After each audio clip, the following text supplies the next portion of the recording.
আসসালামু আলাইকুম। আহ, আজকে আমরা ডিসকাস করবো হচ্ছে ডায়াবেটিস মেলাইটাসের ডায়াগনোসিস এবং মনিটরিং নিয়ে। তো ডায়াবেটিস মেলাইটাস অর্থাৎ এলিভেটেড ব্লাড সুগার লেভেল, তো সেটা কিভাবে পরিমাপ করা হয়? আমাদের ডিরেক্ট মেজারমেন্ট অফ গ্লুকোজ, অর্থাৎ fasting blood glucose, random blood glucose, তারপর হচ্ছে পোস্ট প্রান্ডিয়াল ব্লাড গ্লুকোজ অর্থাৎ খাবার 2 ঘন্টা পরে যেটা পরিমাপ করা হয়। র্যান্ডম মানে যে কোনো একটা মুহূর্তে মাপা হয়। ফাস্টিং মানে হচ্ছে ওভারনাইট ফাস্টিং করার পর সকালবেলা গিয়ে অথবা অনেকক্ষণ ফাস্টিং এর পর ব্লাড গ্লুকোজ লেভেলটা মাপা হয়। তারপরে সবচেয়ে যেটা কমন এবং আমাদের পরীক্ষার জন্য ইম্পর্টেন্ট সেটা হচ্ছে ওরাল গ্লুকোজ টলারেন্স টেস্ট। তো আমরা একটু পর সেটা নিয়ে ডিসকাস করবো। হচ্ছে গ্লাইকেটেড হিমোগ্লোবিন HbA1c, যেটা হচ্ছে 3 মাসের এভারেজ ব্লাড সুগার লেভেল মাপা হয়। এছাড়া ইউরিন টেস্ট করা হয় গ্লুকোজ এবং কিটোন বডিস এর প্রেজেন্স দেখার জন্য। তো কাদেরকে টেস্টটা করানো লাগবে? এই ক্রাইটেরিয়ার মধ্যে পড়তেছে ওভার ওয়েট, অবেস পারসন, তারপর হচ্ছে যাদের হাইপার টেনশন আছে, ডিসলিপিডেমি আছে, যেমন LDL HDL ট্রাইগ্লিসারাইড লেভেল যদি নর্মালের চেয়ে বেশি থাকে তাহলে তারা হাই রিস্কে থাকে ডায়াবেটিস মেলিটাসের। এছাড়া যাদের coronary heart disease or cardiovascular disease আছে, যাদের বয়স 40-এর বেশি। IDF এর অ্যাটলাস অনুযায়ী 2019 অ্যাটলাস অনুযায়ী 65+ এজ যাদের, তাদের প্রতি 5 জনে একজন কিন্তু ডায়াবেটিস আক্রান্ত। তো যাদের বয়স বেশি তাদের ক্ষেত্রেও ডায়াবেটিস মেলাইটিসের একটা ঝুঁকি আছে। এছাড়া যদি কোনো ওমেনের গেস্টেশনাল ডায়াবেটিস মেলাইটাস হয়ে থাকে আগে, অর্থাৎ ডেলিভারির সময় যদি আহ, এরকম এলিভেটেড ব্লাড সুগার লেভেল দেখা যায় আগে কখনো, তাহলে তার ঝুঁকি থাকবে। এছাড়া যাদের, যেসব ওমেনের পলিসিস্টিক ওভারি সিনড্রোম ছিল, আছে, তাদের ক্ষেত্রেও ঝুঁকিটা বেশি। এছাড়া ফার্স্ট ডিগ্রি রিলেটিভদের যদি কারো ডায়াবেটিস থাকে তাহলেও সেই ব্যক্তির ডায়াবেটিস হওয়ার সম্ভাবনা আছে। তো আমরা এখন দেখবো সেটা হচ্ছে oral glucose tolerance test related ব্যাপার। তো এই ওরাল গ্লুকোজ টলারেন্স টেস্টটা কিন্তু আমাদের পরীক্ষার জন্য অনেক বেশি ইম্পর্টেন্ট। দেখা যাচ্ছে বিভিন্ন সময়ে পরীক্ষায় এটা অনেকবার এসেছে এবং ভাইবার জন্য ইম্পর্টেন্ট। তো আমরা দেখি ওরাল গ্লুকোজ টলারেন্স টেস্টটা কি। এটা হচ্ছে এক ধরনের টেস্ট যেটা হচ্ছে to evaluate ability of blood to regulate blood glucose level after oral administration of test dose of glucose. অর্থাৎ খালি পেটে একবার ব্লাড এবং ইউরিন স্যাম্পল নেওয়া হয়, তারপর কিছু খাওয়ার 2 ঘন্টা পর আবার ব্লাড এবং ইউরিন স্যাম্পল নেওয়া হয় দেখার জন্য ব্লাড গ্লুকোজ লেভেলটা কিরকম থাকে তার বডিতে, সেটা দেখার জন্য। তো এর জন্য পেশেন্টকে প্রিপেয়ার করানো লাগে। প্রিপারেশনের কিছু ক্রাইটেরিয়া আছে।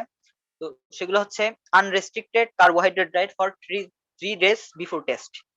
টেস্টের 3 দিন আগ পর্যন্ত সে নর্মাল খাবার খাবে, আনরেস্ট্রিক্টেড কার্বোহাইড্রেট ডায়েট খাইতে পারবে। তারপর হচ্ছে লিস্ট 8 ঘন্টা ফাস্টিং করতে হবে তাকে।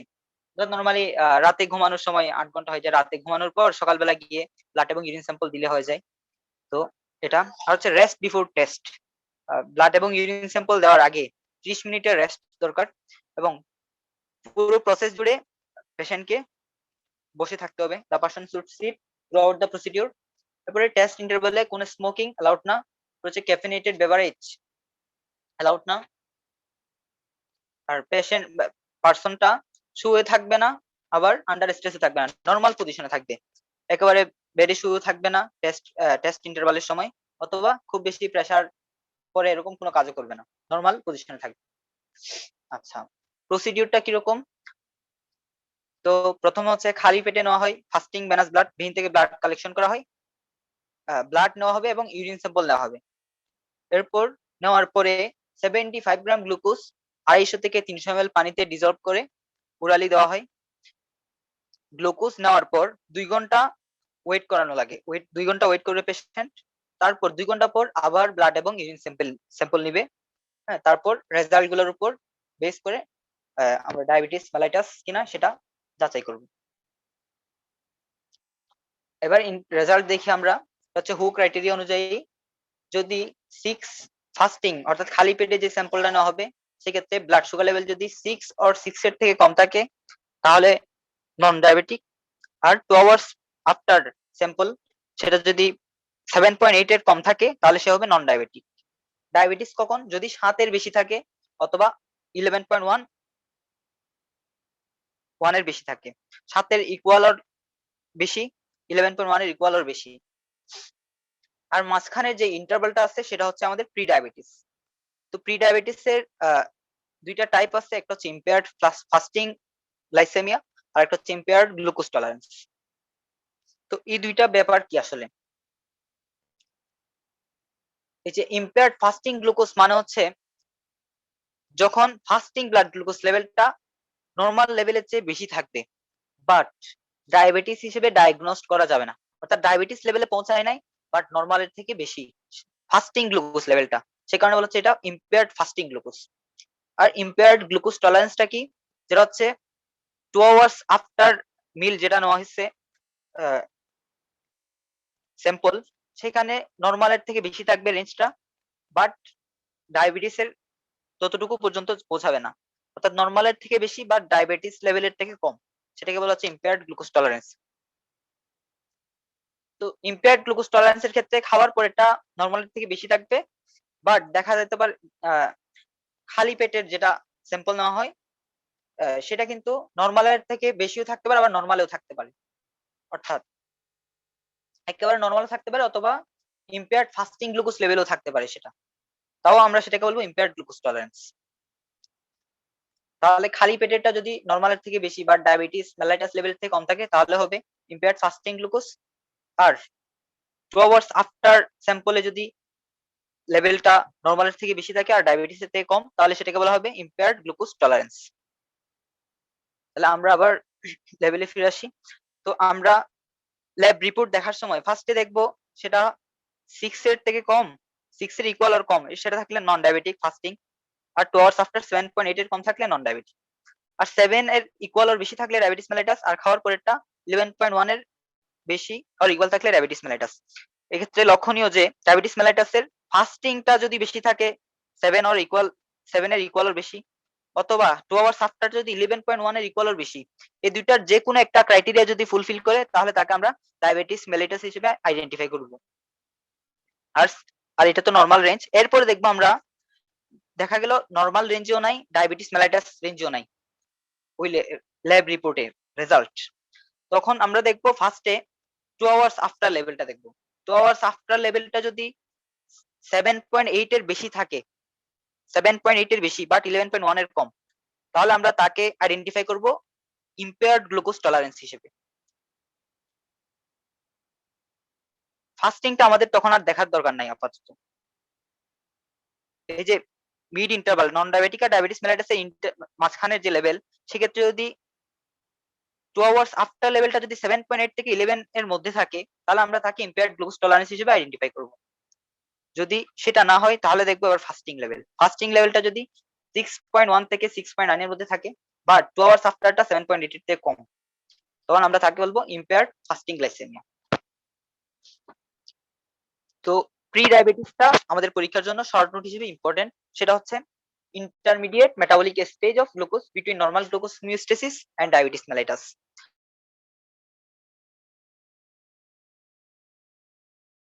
তো এটা হচ্ছে নরমালের থেকে বেশি ব্লাড ডায়াবেটিস লেভেলের থেকে কম গ্লুকোজ লেভেল। এটা দুইটা টাইপস আমরা দেখলাম, ইম্পেয়ার্ড ফাস্টিং গ্লুকোজ এবং ইম্পেয়ার্ড গ্লুকোজ টলারেন্স। তো হু ক্রাইটেরিয়া আমরা দেখলাম, diagnostic level blood sugar level কতটুকু সেটা আমরা একটু আগে দেখলাম। তারপরে এদের এই প্রি ডায়াবেটিস লেভেলের মানে এর ইম্পর্টেন্সটা হচ্ছে তাদের পরবর্তীতে ডায়াবেটিস মেলাইটাস ডেভেলপ করার খুবই সম্ভাবনা আছে, এবং তাদের ভাস্কুলার কমপ্লিকেশনস যেমন নাকি আর্টেরিওস্ক্লেরোসিস সহ আরো বিভিন্ন ভাস্কুলার কমপ্লিকেশনস ডেভেলপ করার সম্ভাবনা আছে। তো ইম্পেয়ার্ড ফাস্টিং গ্লুকোজ এবং ইম্পেয়ার্ড গ্লুকোজ টলারেন্স আমরা একটু আগে দেখলাম। এরপরে আরেকটা টেস্ট করা হয় ব্লাড সুগার লেভেল পরিমাপের জন্য, সেটা হচ্ছে গ্লাইকেটেড হিমোগ্লোবিন বা HbA1c। এটাও কিন্তু আমাদের শর্ট নোট হিসেবে পরীক্ষার জন্য ইম্পর্টেন্ট। তো প্রথমে আমাদের জানা লাগবে HbA1c টা মানে হচ্ছে গ্লাইকেটেড হিমোগ্লোবিন। তো গ্লাইকেটেড বলতে বোঝাচ্ছে গ্লাইকেশন থেকে আসছে গ্লাইকেটেড। গ্লাইকেশন মানে কি? The process by which sugars attach to haemoglobin is called glycation. হিমোগ্লোবিনের সাথে যখন সুগার অ্যাটাচ করবে তাকে বলা হচ্ছে গ্লাইকেশন। HbA1c এখানে দেখা যাচ্ছে HbA, এটা ধরো হচ্ছে অ্যাডাল্ট হিমোগ্লোবিন। তো অ্যাডাল্ট HbA1c টা কিভাবে ফর্ম হয়? Non enzymatic condensation of glucose with N terminal valine of beta globin chain of adult haemoglobin. আমরা জানি একটা অ্যাডাল্ট হিমোগ্লোবিনের 4টা চেইন থাকে, 2টা আলফা চেইন 2টা বিটা চেইন। এর মধ্যে একটা বিটা চেইনের বিটা গ্লোবিন চেইনের এন টার্মিনাল ভেলিনের সাথে গ্লুকোজের নন এনজাইমেটিক কনডেনসেশন হবে। তাহলে কি বললাম, অ্যাডাল্ট হিমোগ্লোবিনের বিটা গ্লোবিন চেইনের এন টার্মিনাল ভেলিনের সাথে গ্লুকোজের নন এনজাইমেটিক কনডেনসেশনের মাধ্যমে ফর্ম হয় HbA1c। তো HbA1c এর মাধ্যমে 3 মাসের এভারেজ ব্লাড সুগার লেভেলটা পরিমাপ করা হয়। তো আমরা জানি ডায়াবেটিস, টাইপ 2 ডায়াবেটিসের ক্ষেত্রে ব্লাড সুগার লেভেলটা এলিভেটেড থাকে। তো HbA1c টেস্টের মাধ্যমে দেখা যায় আমাদের টোটাল হিমোগ্লোবিন কতটুকু, এই টোটাল হিমোগ্লোবিনের কত পার্সেন্ট গ্লুকোজের সাথে বাইন্ড করলো। যদি ব্লাডে অনেক বেশি গ্লুকোজ থাকে তাহলে দেখা যায় বেশি পরিমাণ গ্লুকোজ হিমোগ্লোবিনের সাথে বাইন্ড করে। এই কি পরিমাণ, কত পার্সেন্ট গ্লুকোজ হিমোগ্লোবিনের সাথে বাইন্ড করলো, সেটার পরিমাপই হচ্ছে HbA1c। তো এটার নরমাল ভ্যালু ধরা হয় 4 to 6%। এছাড়া আমেরিকান ডায়াবেটিস অ্যাসোসিয়েশনের কিছু ক্রাইটেরিয়া আছে, আমরা একটু পরে দেখবো। তো এর ফিচার কি, এর ফিচার গুলো হচ্ছে glycated haemoglobin is essentially irreversible, অর্থাৎ হিমোগ্লোবিন গ্লুকোজের সাথে একবার বাইন্ড করার পর সেই বন্ডটা আর ভাঙবে না, রিভার্স রিঅ্যাকশনটা হবে না। আচ্ছা, এরপর কনসেন্ট্রেশনটা ডিপেন্ড করবে লাইফ স্প্যান অফ আরবিসি। আমরা জানি হিমোগ্লোবিন থাকে আরবিসি তে, আর আরবিসি লাইফ স্প্যান হচ্ছে 120 দিন। তো এই যে কনসেন্ট্রেশনটা ডিপেন্ড করবে আরবিসি লাইফ স্প্যানের উপর এবং ব্লাড গ্লুকোজ কনসেন্ট্রেশনের উপর। যত বেশি গ্লুকোজ লেভেল থাকবে তত বেশি হিমোগ্লোবিনের সাথে গ্লুকোজটা বাইন্ড করবে। আচ্ছা, এই রেজাল্টটার মাধ্যমে 8 থেকে 12 উইক ওর আরো গ্রসলি বললে 3 মাসের এভারেজ ব্লাড গ্লুকোজ লেভেল পরিমাপ করা হয়। এবং আমেরিকান ডায়াবেটিস অ্যাসোসিয়েশনের তথ্য মতে এটার ডায়াবেটিস ডায়াগনস্টিক ভ্যালু আছে। তো আমরা ডায়াগনস্টিক ভ্যালু গুলো দেখি। আমেরিকান ডায়াবেটিস অ্যাসোসিয়েশনের ক্রাইটেরিয়া অনুযায়ী আমরা মনে রাখবো দুইটা ভ্যালু, 5, 6 এবং 6, 5। 5, 6 এবং 6, 5। তাহলে নন ডায়াবেটিক কখন, 5, 6, অর্থাৎ 5.6 এর ইকুয়াল or তার থেকে কম যদি হয় HbA1c%, তাহলে আমরা তাকে বলবো নন ডায়াবেটিক। আর 6, 5 অর্থাৎ 6.5 এর ইকুয়াল or তার থেকে বেশি হলে তাকে বলবো ডায়াবেটিস মেলাইটাস। আর মাঝখানে রেঞ্জ অর্থাৎ 5.7 থেকে 6.4 এটা থাকবে প্রি ডায়াবেটিস লেভেল। আচ্ছা, HbA1c টেস্টের অ্যাডভান্টেজ কি এবং ডিসঅ্যাডভান্টেজ কি? অ্যাডভান্টেজ হচ্ছে নরমাল ব্লাড সুগার কিন্তু ফ্রিকোয়েন্টলি ওঠানামা করে, বাট HbA1c এর ক্ষেত্রে এটা ব্লাড গ্লুকোজটা তত বেশি ফ্লাকচুয়েট করে না, free of day to day fluctuations like blood glucose. হচ্ছে রিসেন্ট এক্সারসাইজ বা ফুড ইনটেকের দ্বারা এটা এফেক্টেড হয় না। কিন্তু এটা কিছু ডিসঅ্যাডভান্টেজ আছে, সেটা হচ্ছে এই টেস্টটা কিছুটা এক্সপেন্সিভ, ওজিটিটির চেয়ে এটা এক্সপেন্সিভ। এক্ষেত্রে হোল ব্লাড লাগে, ওজিটিটির ক্ষেত্রে প্লাজমা লাগে, এক্ষেত্রে হোল ব্লাড লাগে। কারণ আমাদের এটা হিমোগ্লোবিনের পরিমাপের সাথে রিলেটেড, হিমোগ্লোবিন গ্লাইকেটেড হিমোগ্লোবিন, সেক্ষেত্রে হোল ব্লাড দরকার হয়। আর যদি কারো হিমোলাইটিক ডিজিজ থাকে, হিমোগ্লোবিন রিলেটেড যদি কোনো ডিজিজ থাকে, তাহলে সেক্ষেত্রে রেজাল্টটা সঠিক দেখায় না। আচ্ছা, আমরা এখন এই চার্ট গুলা আরেকটু দেখবো, কারণ এই রিলেটেড আমরা এখন এমসিকিউ সলভ করব। এই চার্ট গুলো আরেকবার দেখে নিচ্ছি একটু।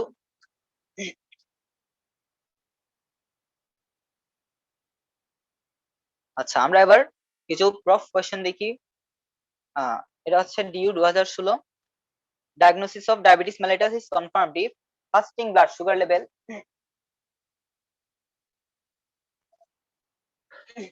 ফাস্টিং ব্লাড সুগার লেভেল বললো 8.8 মিলিমোল পার লিটার থেকে বেশি। তো এটা কি নরমাল লেভেলে অর্থাৎ ডায়াবেটিস মেলিটাস লেভেলে পড়তেছে কিনা, ট্রু নাকি ফলস? পারাবি?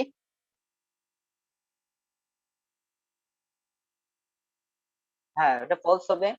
কারণ ডায়াবেটিস মেলিটাস লেভেলে পড়ার জন্য কত হওয়া লাগবে ফাস্টিং ব্লাড সুগার?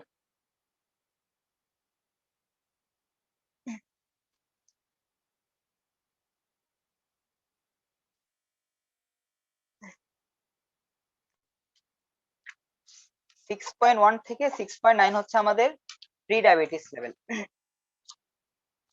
ঠিক আছে, প্রি ডায়াবেটিস লেভেল।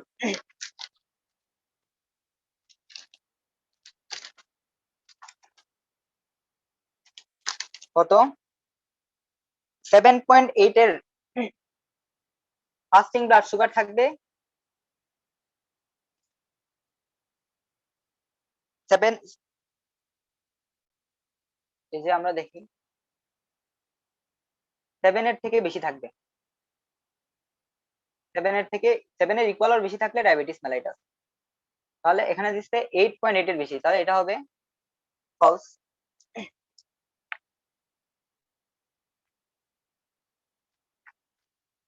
তাহলে এটা ফলস।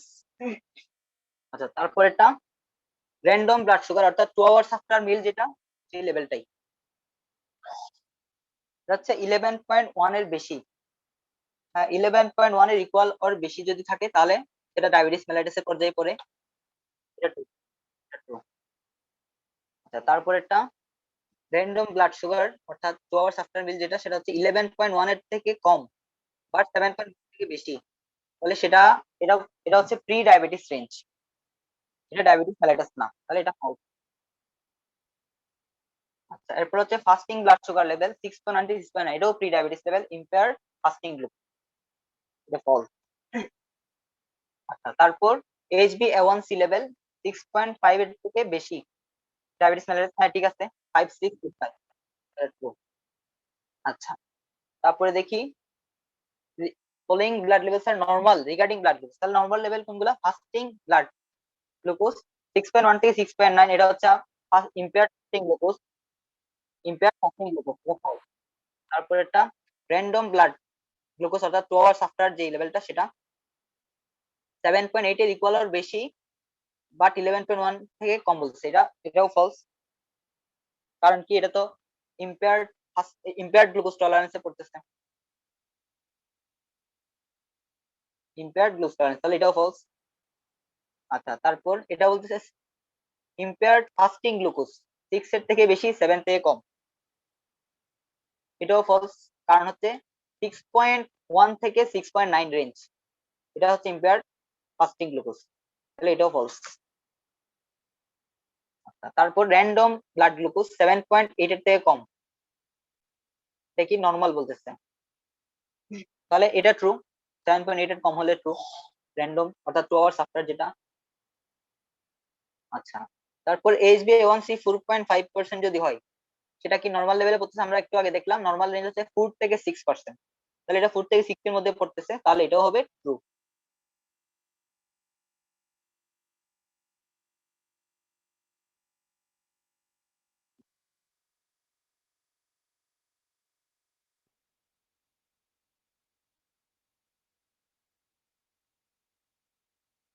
আচ্ছা আচ্ছা, না আমি তো একসাথে সলভ করতেছি।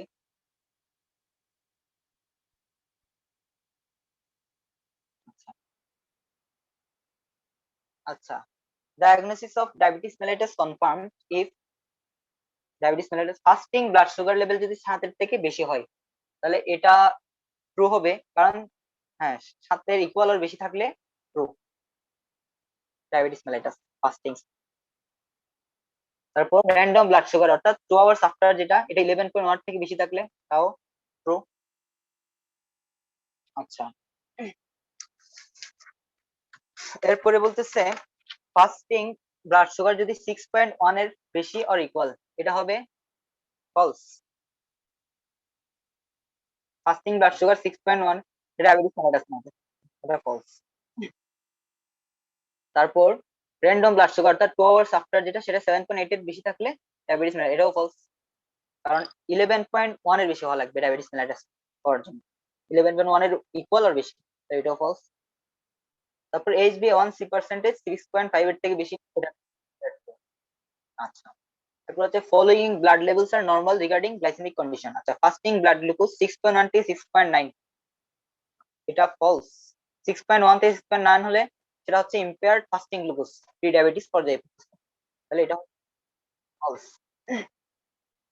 তারপরে হচ্ছে random blood blood glucose 2 hours after যেটা, এটাও হচ্ছে অর্থাৎ glucose tolerance, impaired glucose tolerance করতেছে এই লেভেলটা, তাহলে এটাও ফলস।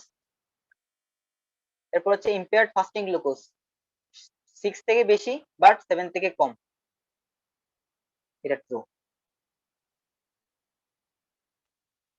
আচ্ছা, তারপর র্যান্ডম ব্লাড গ্লুকোজ লেভেল 7.8 থেকে কম, অর্থাৎ 2 আওয়ার্স আফটার যেটা সেটা 7.8 থেকে কম হলে এটা নরমাল, ঠিক আছে, ট্রু। আচ্ছা, HbA1c 4 থেকে 6 এটা ট্রু। 4 থেকে 6 যদি রেঞ্জে বলা হয় নরমাল রেঞ্জ, তাহলে এটা ট্রু। সরি। আচ্ছা, তাহলে আহ এই ভিডিওতে এটুকু পর্যন্তই থাকুক। আমরা পরবর্তী ভিডিওতে কিছু ল্যাব রিপোর্ট অ্যানালাইসিস করব, সেগুলোর রেজাল্ট নিয়ে। আসসালামু আলাইকুম।